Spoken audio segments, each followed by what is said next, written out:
ಸ್ನೇಹಿತರೆ, ನಾವು ವಿಶೇಷವಾಗಿ ಇವತ್ತು ಏನು ಹುಬ್ಳಿ ಧಾರವಾಡ ಮತ್ತು ಏನು ಬೆಳಗಾವಿ ಗಡಿಭಾಗದಲ್ಲಿ ಬರ್ತಕ್ಕಂಥ ಒಂದು ಏನು ಪ್ರಸಿದ್ಧ ತಾಣವಂಥ ರೇಣುಕಾ ಯಲ್ಲಮ್ಮ ದೇವಸ್ಥಾನ ಯಲ್ಲಮ್ಮನ ಗುಡ್ಡ ಅಂತ ಹೇಳಿದ್ರೆ ಕರ್ನಾಟಕದಲ್ಲಿ ಪ್ರಸಿದ್ಧವಾಗಿರ್ತಕ್ಕಂಥ ಈ ಯಲ್ಲಮ್ಮನ ಗುಡ್ಡ.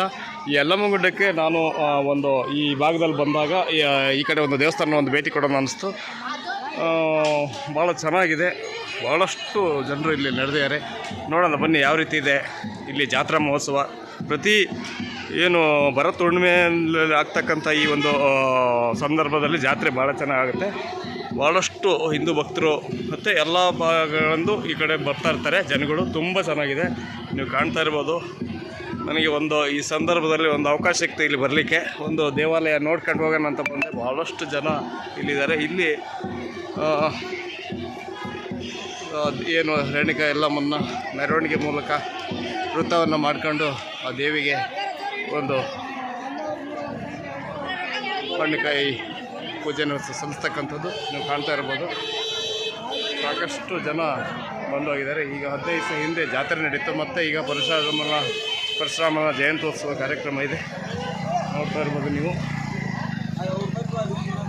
ರೇಣುಕಾ ಯಲ್ಲಮ್ಮ ದೇವಿ ಉತ್ತರ ಕರ್ನಾಟಕ ಭಾಗದಲ್ಲಿ ಪ್ರಸಿದ್ಧವಾದಂತಹ ಸ್ಥಳ. ನಾನು ಶಬರಿಮಲೆ ಭಾಗದಲ್ಲಿ ಹೋಗಿದಾಗ ಅಲ್ಲಿ ನೋಡಿದೆ. ಅದೇ ರೀತಿ ಇಲ್ಲಿ ಅಂದರೆ ಇಲ್ಲಿ ಮಹಿಳೆಯರು ಜಾಸ್ತಿ ಸೇರ್ತಕ್ಕಂಥ ಒಂದು ಜಾಗ. ನೋಡ್ತಾ ಇರ್ಬೋದು. VIP ಗಳಿಗೆ 500 ರೂಪಾಯಿ ಇದೆ ದರ್ಶನಕ್ಕೆ. ನೋಡ್ತಾ ಇರ್ಬೋದು.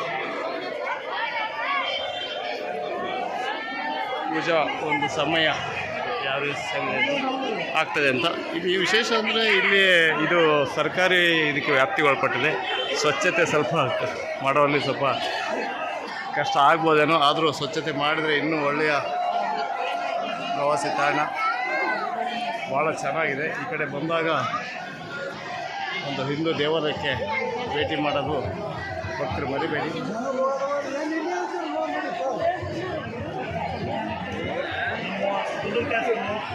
ಕುಂಕುಮ ಮತ್ತು ಅರಿಶಿಣ ಹೆಚ್ಚಾಗಿ ಮತ್ತು ಬಳೆಗಳನ್ನ ಹೆಚ್ಚಾಗಿ ಮಾರ್ತಕ್ಕಂಥದ್ದು ಇಲ್ಲಿ.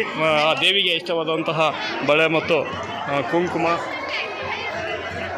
ಭಂಡಾರ ಅಂತ ಹೇಳ್ತಾರೆ, ಅದನ್ನು ಇಲ್ಲಿ ಮಹಿಳೆಯರು ಹೆಚ್ಚಿಗೆ ತಗೊಂಡು ಆ ದೇವಿಗೆ ಸಮರ್ಪಣೆ ಮಾಡ್ತಾರೆ. ಮಾಡ್ತಾ ಇರ್ಬೋದು ದೇವಾಲಯದ ಮುಂಭಾಗ.